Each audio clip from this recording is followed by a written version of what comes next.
Well, good afternoon, everyone. Greetings to you all. Welcome to our first Connect on the Quest experience for this 2022-2023 school year. My name is Tracy Jansen, and in addition to serving as a first grade teacher at Kaiser Elementary, I also chair the Crane Schools Quest Committee. Our incredible committee members have worked to plan this event and the remainder of the events to come for our Connect on the Quest experience series over the course of this school year. Each of this year's Connect on the Quest events will align with the focus of the year, which is climate action. We'd love for each of you to get to know one another this evening, and so we invite you to please use the chat to introduce yourself. If you're participating in the Green Schools Quest as a school or mentor, you're encouraged to also share a sentence or two about the project that you'll be engaging in this year. The chat is also where you can insert comments, questions, and resources throughout the event today. We're going to kick things off this afternoon with the project updates from two of our mentors. And considering the quest has nearly just begun, both teams are in the very early stages of their project planning. We imagine many of you in the audience today are as well, and hope that you can glean some insight from and simply enjoy hearing about the first steps that these teams are taking. So to start off this afternoon, I'm happy to introduce Ema Phelps. Ema is with the Triple Bottom Line Institute, and she is serving as a mentor to Parkway South Middle School this year. So Ema, if you are ready to go to share and talk about your project, we'd love to hear from you. Sure, thanks. Yeah, my project is still being decided upon. They're getting a little bit of a slower start in selecting which students are going to be working on it. It's a volunteer. They have a flex hour at the school and a club and some after school programs. And so they're drawing students, sixth grade students, from all of those sort of resources. And the faculty lead wants to make sure that the students get their opportunity to vote and have their input on what project is decided upon. But they're looking at projects like they have some water runoff from the physical structure of the building, and they're looking at trying to divert that into with some filtering and plants and things like that looks nice and removes the amount of mud that is trucked into the building. So it's a win-win. That's one of their projects. They're also looking at potentially a recycling program. They have recycling, but it's not well utilized. So they're looking at that one.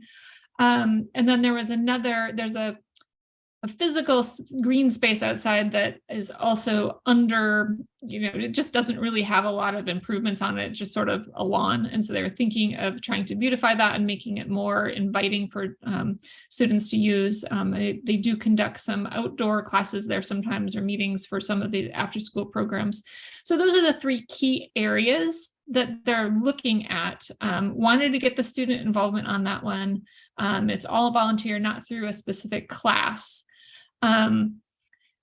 Discussed how I could best help them in this process. And it would, they have a budget, they think of a couple $100 or something to put towards it, and no definite partners within the school system that would be like physically able to help facilitate any of this. So looking at potentially helping recruit outside partners, as well as potential funding if they go through needing to buy plants or buy different rocks or things that really can execute any of these programs. I think if they do the recycling, it's more internal marketing, and that's probably the lowest budget of their options that they're looking at. And so that works great for me, helping figure out, different community partners that might be able to help facilitate that. It also asked and suggested if there was a PTA or any parent-teacher aspect that might want to get involved, either from a fundraising standpoint or even just bodies on the ground to help move some stuff when it comes time to actually doing it. One of the concerns, and this might, having not been a mentor here in this program before, but one of my concerns is the faculty lead is anticipating having 4 total meetings entirely for the whole entire project with students and executing everything. So I'm not sure how effective that might be, but maybe others who've done this before can say that, oh, that's enough, you'll pull it off. But that's sort of where we're at right now. I anticipate hearing back from him within the next week with sort of a decision on that first round of what project they're going to move forward on. So if anybody has tips on if I should steer them one way or another as far as meeting 4 times and having it done, let me know. Well, definitely. Thank you, Emma, so much for sharing. And as she's requested, if you are a mentor who's been around and been a part of the rodeo for the past decade, we'd love to have your insight and see what has worked. How often have your teams met and found success during that time? Please definitely add that component to the chat. We greatly appreciate the feedback. And next this evening, we're going to hear from Brian Nikodym. And Brian is a retired teacher and member of our Green Schools Committee. Brian is serving as a mentor for Brentwood Middle this year. So Brian, the floor is yours. Hi, thank you. Yeah, so I've been retired like a year and a half from Brentwood, and I had participated in the Green School Quest at least once, if not twice, from Brentwood. I know from my other school too, before Brentwood. We've only met twice. We have a small group. We only had 4 students. So one of our big goals between now and our next meeting, and they're meeting every other week. So I think that will work out. Meeting only 4 times to get it done. My own Emma, I think that's going to be hard. How long do they meet? That's the other thing. You know, we're only meeting an hour after school. It's an after school club. They are in the process of recruiting. That's their goal, is recruiting members. There's a couple things that we did. One is they're reaching out to their friends, the 4 that were there, but they also are advertising that we are going to have fruit snacks and juice at the meeting, which for a middle schooler, that's enticing. So hopefully our numbers will increase a little bit. The years that I've done it in the past, it's been about 10 students. So if we can get up to 10, I think we'll be in great shape. They kicked around a lot of ideas. We've done some different things in the school. We have a native plant garden, but it's not really used. It could be used as an outdoor classroom. And so they've kind of kicked around some ideas of how they could modify that and use that for a classroom. We tried composting lunch, all the food waste, and since I left, that has not been continued. And so they talked about getting that started back up and getting that going. They really like the idea of a meatless Monday in the cafeteria and doing things like that. So they tend to be leaning towards the cafeteria, but we're supposed to nail down our project at our next meeting. So that's kind of where we stand. We just kind of getting our feet wet. So.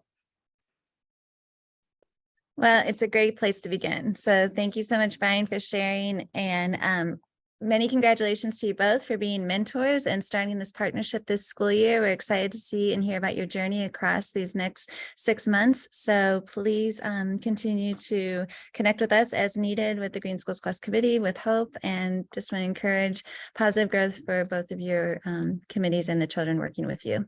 So thank you.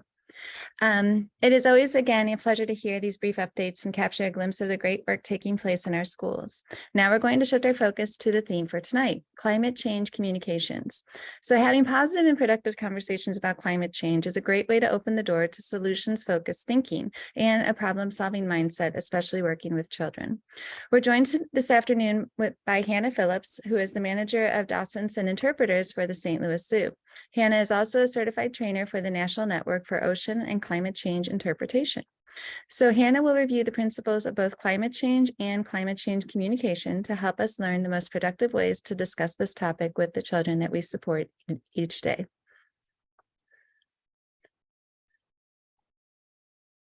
And Hannah, the floor is yours. Great, thanks. Fun to see a couple familiar faces tonight. So thanks for taking time to spend with me. I'm really excited to be here. I've been doing this work for 10 years now and was one of the original study circle people for the NNOCCI project. And so I'm going to bring up my presentation shortly. But I did want to preempt this, that the strategies and communication techniques that we're going to be going over tonight, this is a very brief introduction and overview of some of these principles, but all the research and these techniques really come out of talking to adults, and that this is about having productive conversations with your friends and family or guests or anything like that. However, they are very much applicable to your work with kids in terms of maintaining a hopeful and positive and problem-solving kind of mindset. So the things we're going over may help you better with your administration type conversations you have with people, but also hope to give you just some resources available to you specific to schools and teaching. So just know that this is a little bit more geared towards talking to adults, but again, there's some resources in there that you have to help you with your students. Because I know a lot of this shows up in your curriculum, but not necessarily how to talk about it. And we want to make sure we're being developmentally appropriate with our students as well, of course. I will take pauses throughout the presentation. Please put your questions in the chat. I know Hope will be moderating that a little bit. And if something comes up, I'm happy to stop in the middle to explain more, but I also want to be respectful of people's time. I know this is being recorded, and so I'm going to go through stuff a little quickly, but please put questions in the chat, because that's the best work we can do, is have good discussion. So with that, I'm going to share my screen, and all of your beautiful faces are going to go away.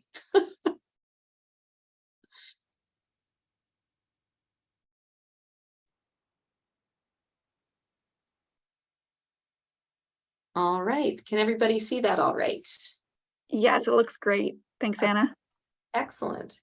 Well, here we go. So this is, I usually do a full one-day workshop for this, but the idea is to introduce you all to NNOCCI, the National Network for Ocean and Climate Change Interpretation, the relevant social science research, introduce you to a few ways to talk about climate and ocean change, and give you some tools to start having more effective conversations.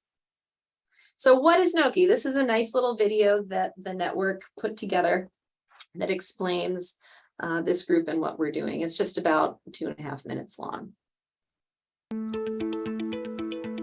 The National Network for Ocean and Climate Change Interpretation, known as NNOCCI, is a committed group of informal science educators who are changing the conversation on climate change. Rather than doom and gloom, they're focused on hope and civic action. Educators at aquariums, zoos, and museums facilitate millions of conversations each year, but climate conversations weren't happening because science educators were unsure of how to guide them productively in a family-oriented setting. Thanks to funding from the National Science Foundation, a partnership was formed between climate scientists, informal science educators, and social scientists to create a training program for interpreters at aquariums, zoos, nature centers, and parks. The program worked with strategic framing, an empirical approach to science translation to help interpreters in their work and in their conversations with friends, family, and colleagues. The NNOCCI program launched in 2011 and has been refined as the network grew. Program evaluations have found that our alumni develop more confidence in their ability to explain climate science, increasing their willingness to discuss climate concepts. NNOCCI language increased people's understanding of climate change, their support for solutions, and commitment to civic engagement, and we've shown that strategic framing can turn concerned individuals into active and engaged citizens. By July 2017, over 400 colleagues from 170 institutions in 38 states had joined our community, and our community is reporting consistent improvements in its own effectiveness. Using innovation, collaboration, and empirical inquiry, NNOCCI has launched a growing network of climate interpreters with tools that help millions of Americans understand why our climate is changing and motivate them to get started on solutions in their community.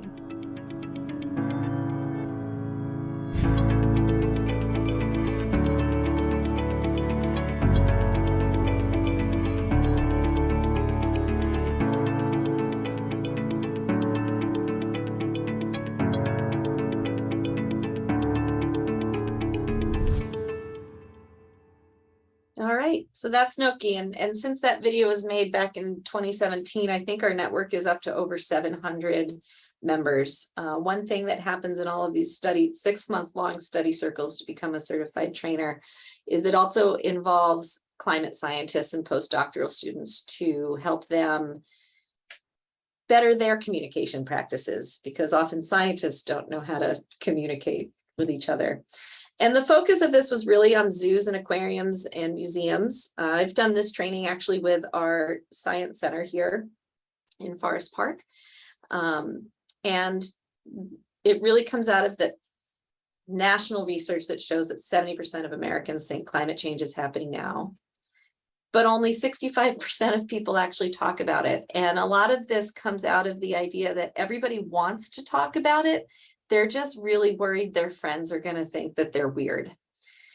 But everybody really wants to talk about it. And so one solution to climate change, one of the biggest solutions, is talking about it. And the more we talk about it and the more we create a feeling and sense that it is normal to care about these things and to be worried about these things, the more we can be out there with people helping them make change and make things better. So our opportunity and our reach, 1,500 informal science centers are visited by over half of the US population. And working together, we can influence their and other networks and communicators. The idea is that we have a collective voice. There's a lot of misinformation out in the world. And our guests, due to our guest interaction and research through those programs, tell us that our guests expect us to talk about this. They are wanting us to talk about it and view us actually as one of the most reputable resources. So having a collective voice is important. Like I was saying, we are highly credible sources of information. We're not seen as having any form of political agenda, and people believe that we should recommend action. 68% of our visitors expressed a desire to learn more about climate change at parks and refuges, which is really incredible. So we're primed here at the St. Louis Zoo and other places to be talking about this. One thing I'd like to point out is I personally have viewed zoos and aquariums as places of practice for people where they can come and see some environmental solutions in action, practice it for themselves, and perhaps take some ideas home. This has all gone through a huge amount of evaluation through the Frameworks Institute and New Knowledge Organization. So the training program itself has gone through evaluation, but also all of these messages and techniques and tools that we're going to go over today have come through a lot of evaluation and are continuously evaluated and updated and changed as we discover new things and how people think. So folks who come to visit us, who've had all this training, encountered climate change information, they have more confidence and hope about the changing climate. They believe talking with friends and families is effective, as well as politicians, or better word, civic leaders. And they're more likely to talk to climate change with others and engage in personal and civic actions. And the mission of NNOCCI really, like I was saying before, is that together we can train enough voices in proven communication techniques to shift the national conversation about climate change and to be more positive, civic-minded, and solutions-focused. But to be able to do this work really well, we need to be relevant and we need to understand and know how people are thinking.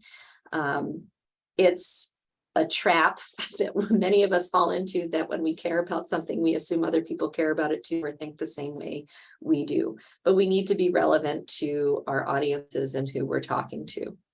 And so what we discovered, what really helps people understand what's going on, is to tell a complete story. And it's really the climate story. And then we need to know why it matters. We need to know how does it work. And we definitely need to know how to improve the situation. And so what we're going to do in this presentation is go through each of these components pretty quickly to give you a general overview of constructing your own climate story that is hopeful. And you'll hear me say the words productive, which is really about helping people think creatively. and engaging in conversation about climate work. How are we doing in the chat? Is there anything that needs that we keep going? We do not have any questions right now, so we can keep going. Thanks for checking. So really what's super important about climate change communication is avoiding a crisis tone. I think all of you know that when you come at someone that it's all horrible and everything, the sky is falling, people tend to freak out and shut down, and we want to avoid that. And I know many of you are working with little people who are young, and we want to be developmentally appropriate and not scare people. Author and professor at my graduate program at NNOCCI University, New England, wrote a book and an article called Beyond Ecophobia. And he wrote this back in the 90s, and it's been updated a few times, and here's his website. But he really takes into account the developmental stages of children and people, and when and how it's good to talk about things. And very briefly, the 0 to sort of 5, 6, 7 age group is about loving nature. It's not that you can't talk about environmental issues, and kids these days do know about it, but it really should be about loving nature. And when we love something, we take care of it. So what are the things in our backyard, in our classroom, at home that we love, that we can help take care of? When you get a little bit older, sort of middle elementary school, that 7, 8, 9, 10, 11-ish age, you're really looking at being explorers. And why does that happen? Let's figure out why, and asking all of those questions. And it's really not until middle school and high school that you should be getting into heavy environmental issues and what's happening in the world. And you all as professional teachers know about developmental stages and how broad little kids can think versus adults. The global scale is really hard for the human brain, even as an adult. And so it's not fair to put global scale problems on a little kid. I remember a kid in the 1980s with all the Save the Rainforest commercials and being shown in 3rd grade horrible deforestation videos. And it was horrifically traumatizing. I am a terrible example because here I am doing environmental education, but it was really scary. And there wasn't much I could do as an 8-year-old to what was happening in Brazil and South America. So I recommend checking out David Sobel and his website and reading. The article is short. If you want to get the book, it's also very short, but it's really nicely written, and how to help keep kids engaged and wanting to help the environment without totally freaking them out or overwhelming them. And frankly, I think it's really important for adults as well. As we know, a lot of what we do for kids is absolutely applicable to adults. So the first step in our story is, why does it matter? We like to think that people care about the same things we do, and that is not always the case.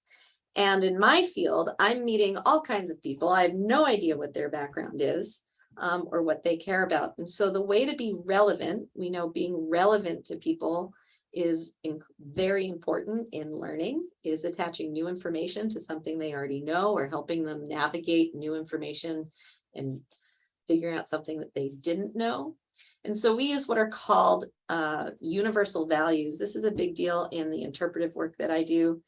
And universal values are things that no matter where you are in the world or how you grew up, everybody has a sense of the idea of family. We may define it differently, but everybody has sort of that concept and feeling. And through heavy research with the Frameworks Institute, it was discovered that there are 2 values, universal values in particular, that are very sticky and memorable in helping prep the person you're talking to into having this conversation. And we're going to dig into those.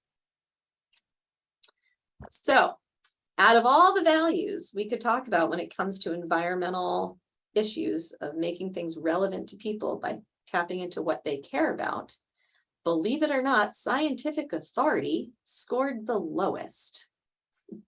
Protection scored the highest, followed closely by responsible management or stewardship. And so in constructing these different strategies, the focus really needs to be on responsible management and protection. And I'll show you the difference between those two in just a minute. So you will get a copy of these, what are called reframe cards, because we are going to reframe the conversation on climate change, which is really just making strategic choices about the words and language we use. So you'll get a copy of this after the presentation is done. But the protection value says the story we're telling that we want to tell is that we must protect people and places from being harmed by the issues facing our environment.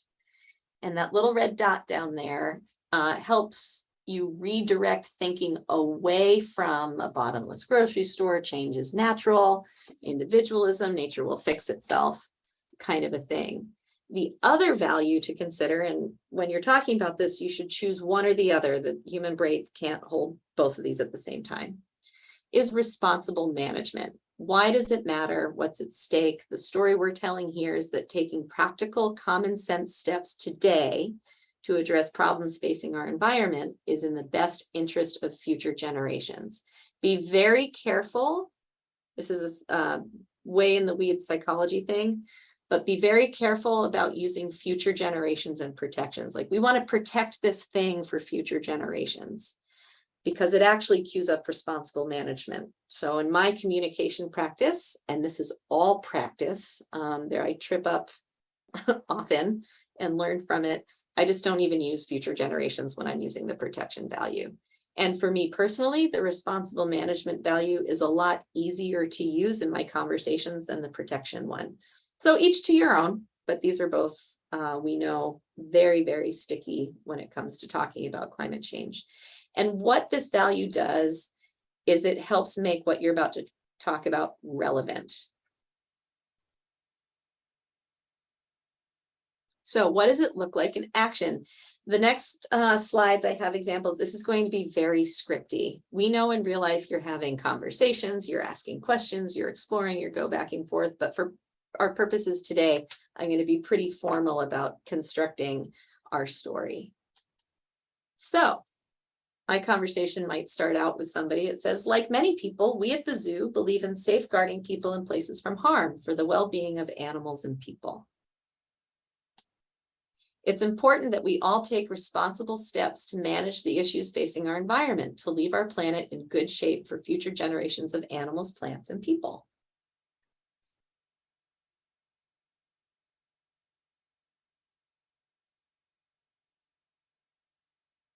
So that's the why does it matter? Why should I care piece of the conversation. The next thing that's really, really important, particularly for adults, is understanding how it works. If you ask someone, do you know how the climate works? They are not going to be able to tell you. However, when you use a very simple metaphor, it makes this big, huge thing very concrete. And suddenly people understand the cause and effect. Because of this thing is happening. We should probably not do that first thing. So we call these things explanatory metaphors, and I'm sure all of you are familiar with this concept, but what they're good for is making an abstract idea concrete and sticky or memorable, helps people understand the mechanisms at work. And we've discovered in this research, that's really the key piece to all of this, is understanding the mechanism. When linked to causes and impact, they motivate productive consideration of multiple solutions, and they give people a role in the story. And I think that's where a lot of despair hangs, is that it feels like, well, is it really just me? Am I the only one doing these things? I'm doing solutions. My neighbors don't do this, and it's this big oil corporation that's doing all these things, and how can I make an impact?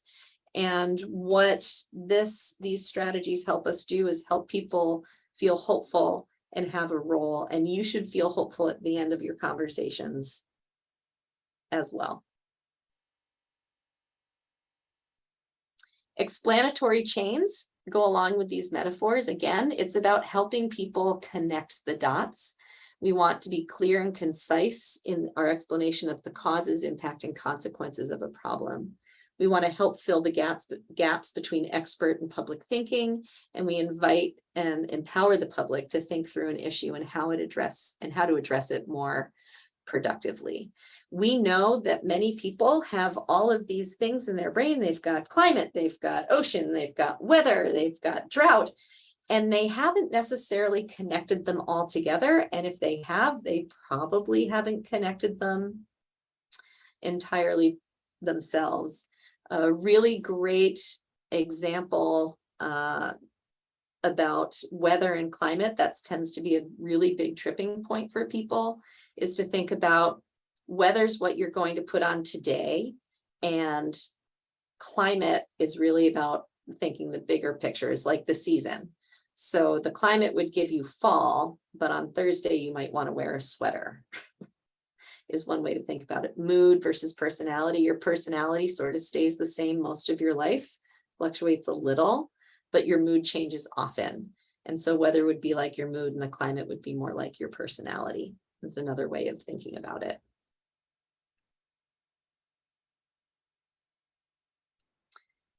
So we have more reframe cards with truly tested, with the American public and regularly tested. These metaphors come up most common. We're today going to focus on the heat trapping blanket, which is when we burn fossil fuels for energy, we add more and more carbon dioxide into the atmosphere. This buildup acts like a blanket and traps heat around the world, which disrupts the climate. And that blanket is getting thicker. The climate's heart helps us talk about oceans. And just as the heart circulates blood and regulates the body's movement of blood through the body system, the ocean controls the circulation and heat and moisture throughout the climate system. Believe it or not, ocean acidification, sorry, let me go back, is a really, if you're doing chemistry, this is very, very good to do. Hydrogen ions and things like that. Osteoporosis of the sea. So what happens is when carbon dioxide mixes with salt water, it releases hydrogen ions and it prevents shells their ability to absorb calcium to grow big and strong. And frankly, kids know what osteoporosis is. I didn't know that, but turns out they do. And all those shells are the basis of our food web. So if you're doing chemistry or science, you can do some pH testing and learn about ecosystems and about how many animals require very specific parameters in pH and acidification and temperature to thrive. I'm sorry. Here we go. The other thing important to help people understand is regular versus rampant carbon dioxide. And this got tested way down into the deep levels of like, does excess work better than rampant or extra? And what frameworks discovered is that the alliteration of regular and rampant was really sticky to people and helped folks understand that the carbon dioxide that's being produced now is out of control. So regular carbon dioxide is used and created by normal life processes, but rampant levels of carbon dioxide come from burning fossil fuels for energy. We need to reduce rampant CO2. It's getting out of control. So it doesn't take much. You can have conversations in a very short period of time, but we've discovered, and I can attest to, that simply doing this cause and effect, these explanatory change for folks, they go to solutions all on their own. It's really, really neat. On the back side of these cards are additional ways for you to queue up in your conversation or to have people know how to do this. But like I said, we're going to focus on the heat trapping blanket.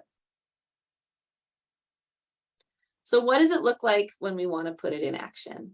So when we burn fossil fuels like coal, oil, and natural gas, and yes, you do have to pull those out for people, our energy needs, we release excess carbon dioxide into the atmosphere. Here, the carbon dioxide acts like a heat trapping blanket, preventing Earth's heat from escaping and warming the planet. A warming planet, for example, causes plants to bloom before the pollinators are present to feed and help the plants reproduce. The key to protecting our planet is reducing our fossil fuel consumption at a community level. There's a couple little sentence structures that I need to fix. I do acknowledge that. One thing that is important to say, especially with kids, is acts like a heat trapping blanket. Otherwise, they tend to think there's an actual blanket around the planet.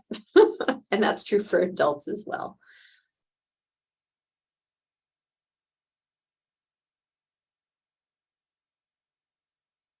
So as we're building our story, remember, we want to help people understand why they should care, and that's using protection or responsible management as your relevant value.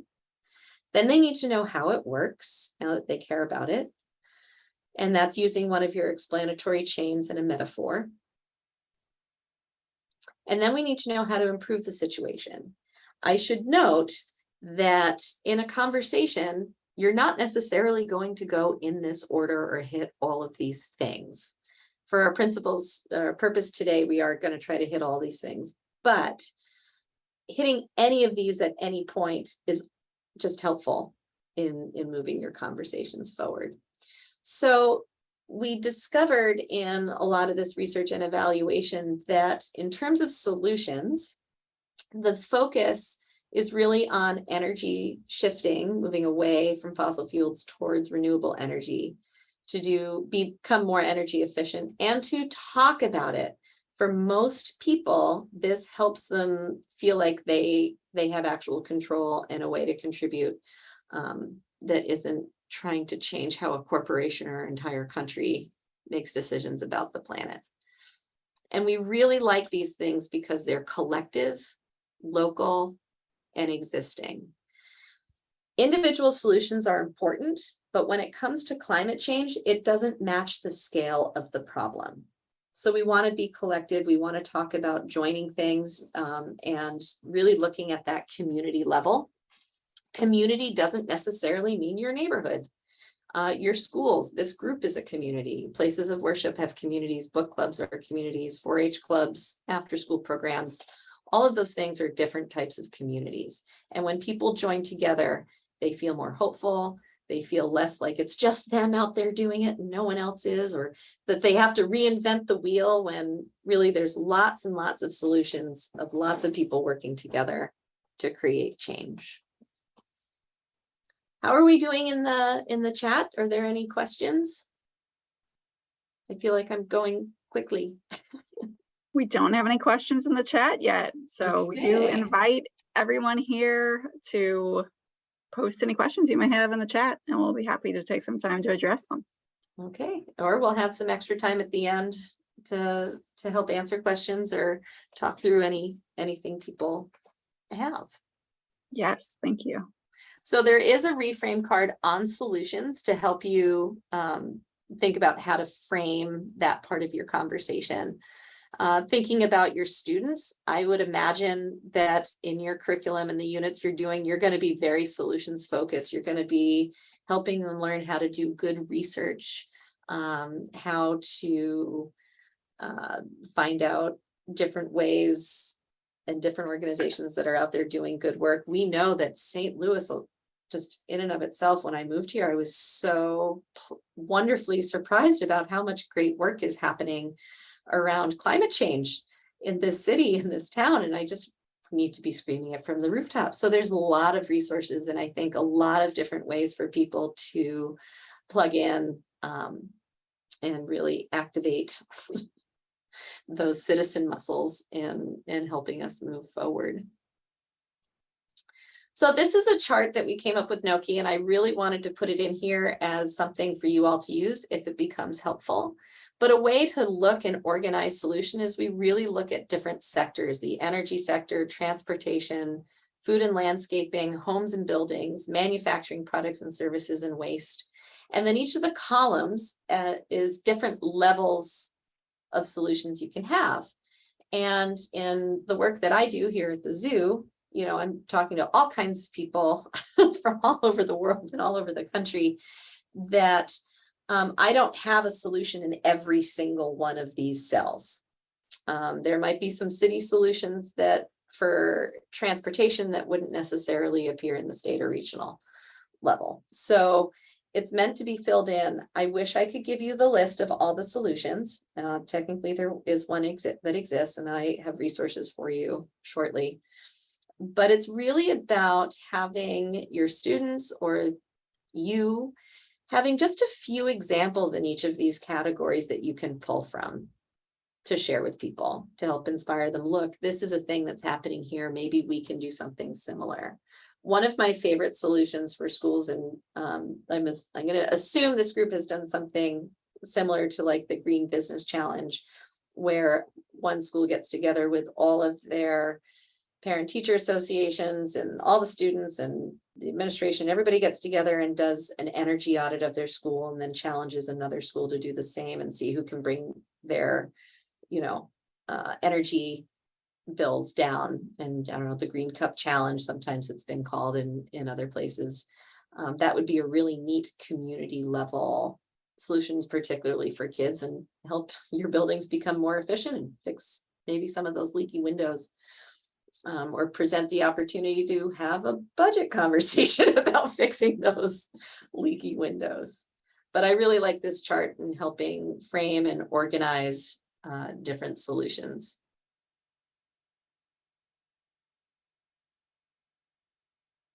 So solutions, people always want the list, and I wish I could give them a list. But if you haven't heard of Project Drawdown, it's been around for quite some time. There's a giant book, but the website and organization does a fabulous job of ranking every single type of climate change solution in the world, from 1 to 100. And when you combine solutions, you can bring something from a 40, like if you combine solution number 42 with solution number 37, you actually bring it up to in the top 10 solutions for climate change. It runs everything from refrigerant fluids to education of girls in poor communities, reproductive discussions and freedoms. All of that has impacts for climate change. It's a fabulous website, and there's a lot of really good resources for some of your older, so your middle schoolers and anybody who's doing high school stuff. This would be a really great research project for some of those students to kind of get into and really drill down on how educating girls in poor communities is a solution to climate change. There's some really nice explanations and a lot of heavy research that goes into it.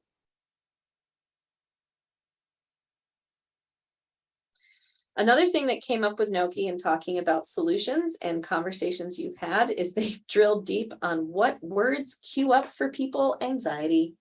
And so these are some of their suggestions, that instead of using the word politicians, it's better to use the words civic leaders in terms of keeping your conversations and the things you're talking about in that reasonable tone. It's not about convincing people or having an argument or debate.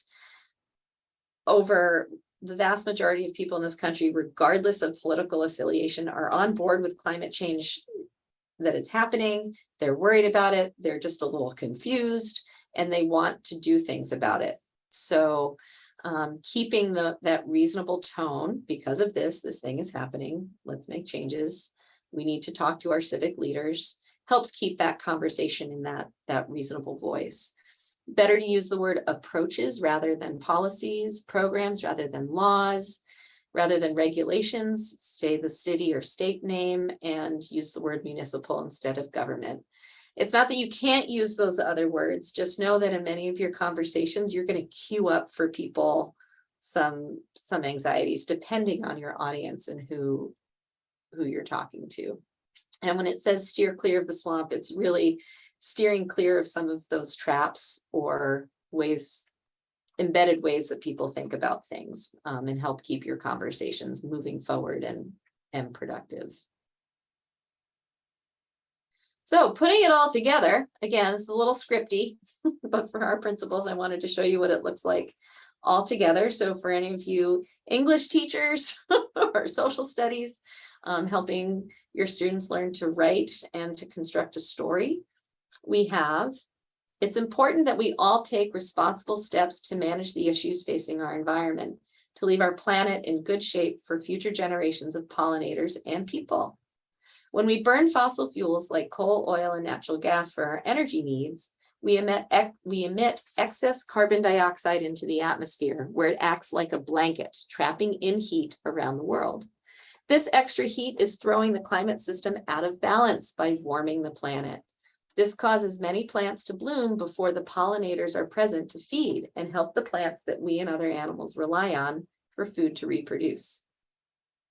The key to protecting our planet is reducing our fossil fuel consumption at a community level.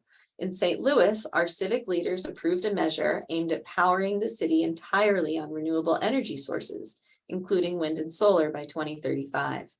By contacting your public officials, you join others in encouraging those officials to take action on this important issue to you and your community.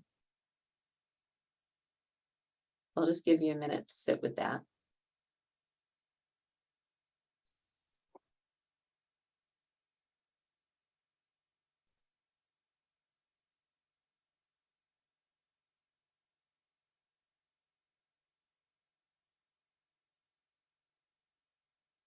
So we have the value up at the beginning, why should I care? We have the metaphor and causal chain in the middle, and then we provide someone with a solution at the end. And I don't know how many of you with your classrooms are able to do letter campaigns or anything like that, but that's a great way to help your students learn and build those civic muscles, engagement muscles. All right, I have a few more resources for everyone, but do we have any questions? Feel free to unmute yourself. Mm-hmm.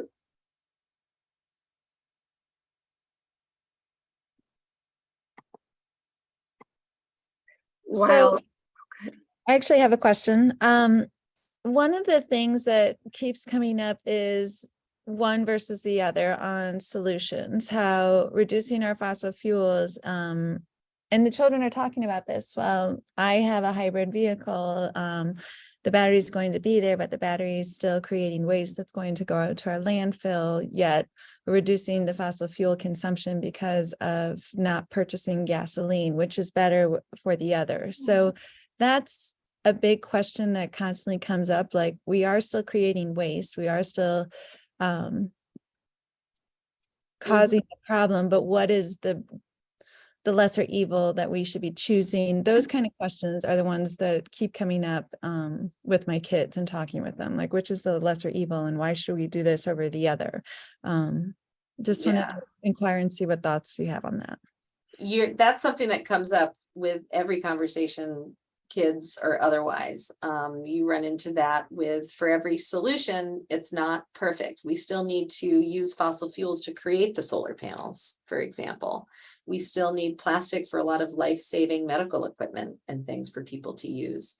And so what our job is as communicators is to keep it out of that despair of like, okay, I have an electric vehicle, but lithium is still bad, and really spiraling into that rabbit hole. And as we move forward, we know that there are a lot of very creative people, working on these solutions.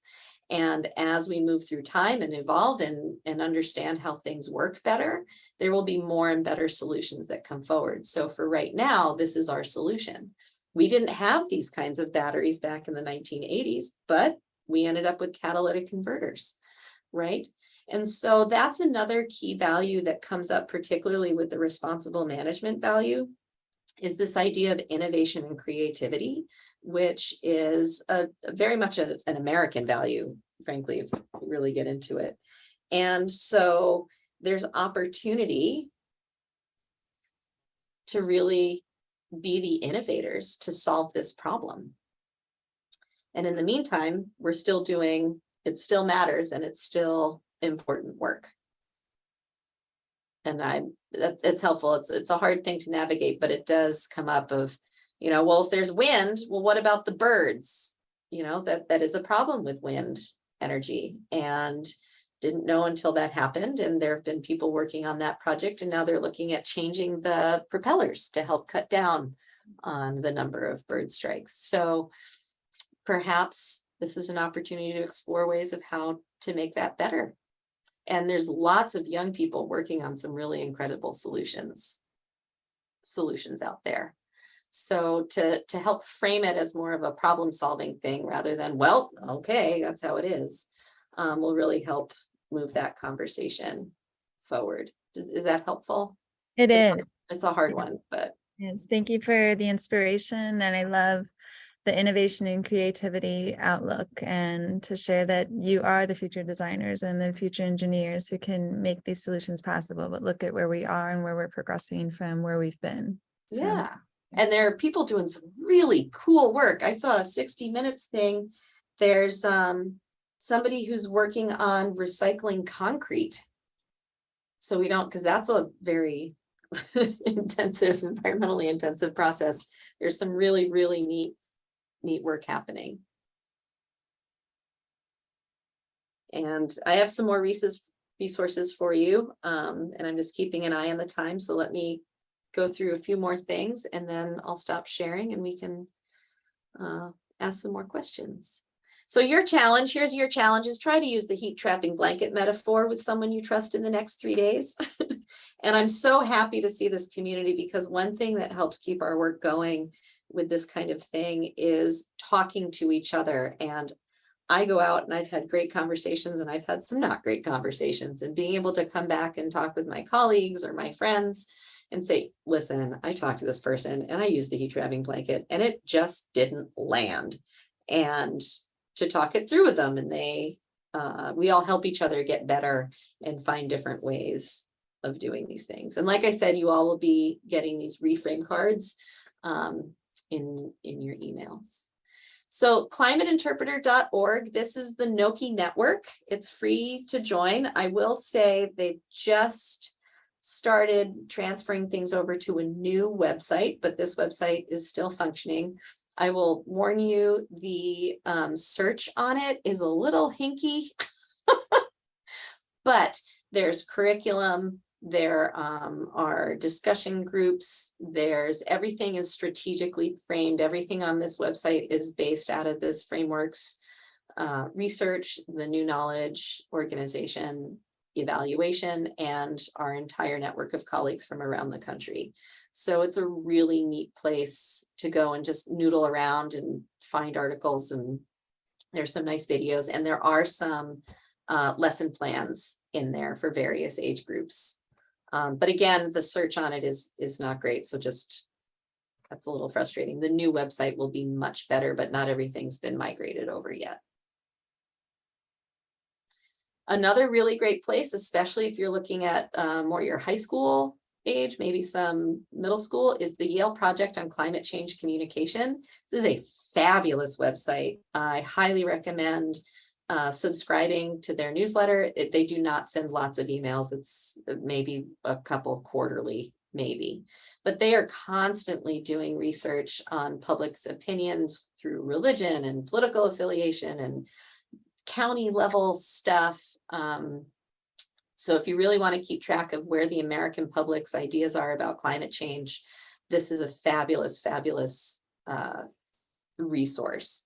They came up originally with the ideas back in 2012, and it's since been updated with something called the 6 Americas. And they discovered that Americans really fall into one of 6 categories when it comes to climate change. And it really is a spectrum that does change a little bit, but it starts at one end with dismissive and deniers. The middle section are sort of cautious.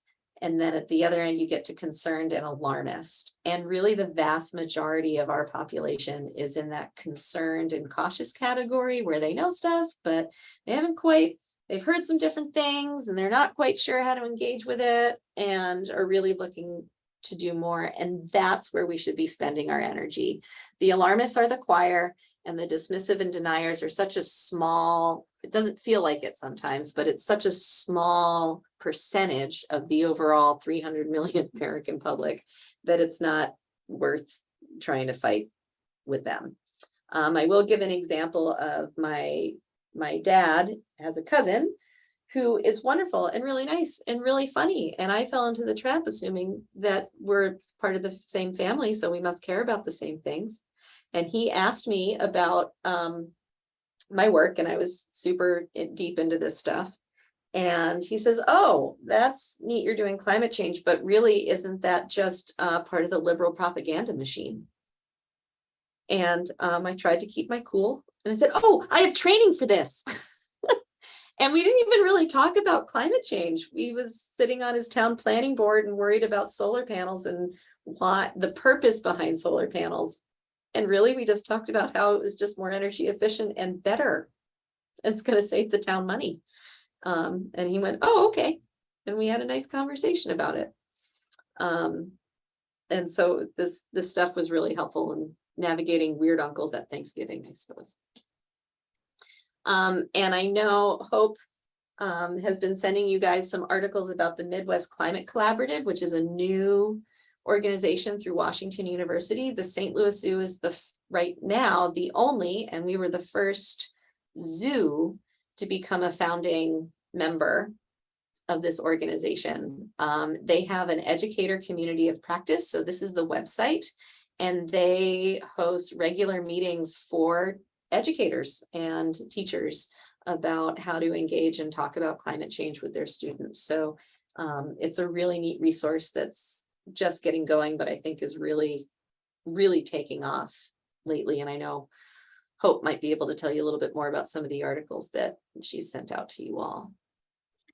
The other thing to know is that the North American Association for Environmental Education, NAAEE, as we say in our world, is a great website, and they have they've always had guidelines for climate change, but they've really dialed it in now and have been really doing some advanced research to help provide guidelines for climate literacy and how to talk about it with classrooms. So the guidelines for excellent, the National Project for Excellence in Environmental Education was initiated by NAAEE in 1994 and developed a series of guidelines that set the standards for high quality environmental education. Each of these publications was developed by a diverse team of professionals, and each has gone through a substantive review by thousands of professionals prior to its publication.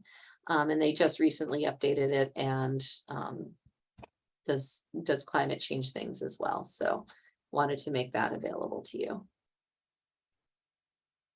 And then frameworks, if you want to go way deep on messaging and the research, the Frameworks Institute, they do a lot of social research. They've done stuff on anti-smoking campaigns and things like that. So this is their climate section. You can take their free online course. It says it's going to take you 12 weeks. It will not.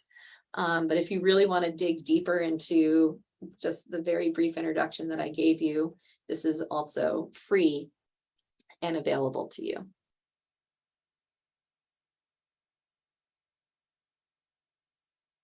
And then you can follow NNOCCI on Twitter and the Facebook, and you can feel free to contact me. I'm happy to talk through more or work with you all on helping you better have conversations. And if you come to the zoo, just know you can ask about climate change and someone's going to be able to talk to you about it. Same thing at the Science Center. And I've done some work with the botanical gardens as well. That's the end. And we have 2 minutes to spare. Thank you so very, very much, Hannah. What an informative afternoon, and so much to walk away with and apply immediately with the children that we support each day. Truly, truly appreciate your time.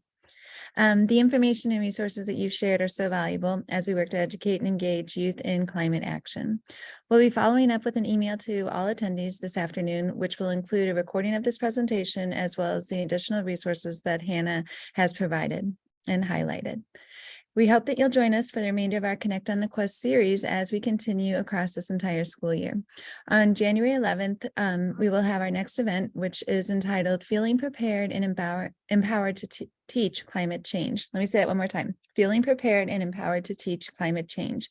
It will feature educator Seth Spencer sharing resources that Climate Generation offers for formal and non-formal K-12 educators and youth, including the Teach Climate Network, which provides educators with access to resources, professional development, inspiration, and community networking to teach climate change in all disciplines, grade levels, and educational settings. Then on March 1st, our event will focus on resources surrounding climate anxiety or distress related to worries about the effects of climate change. Links to both of these events are being shared in the chat, so please feel free to grab those, and we look forward to connecting again soon. Thank you all so very, very much for attending our experience this afternoon.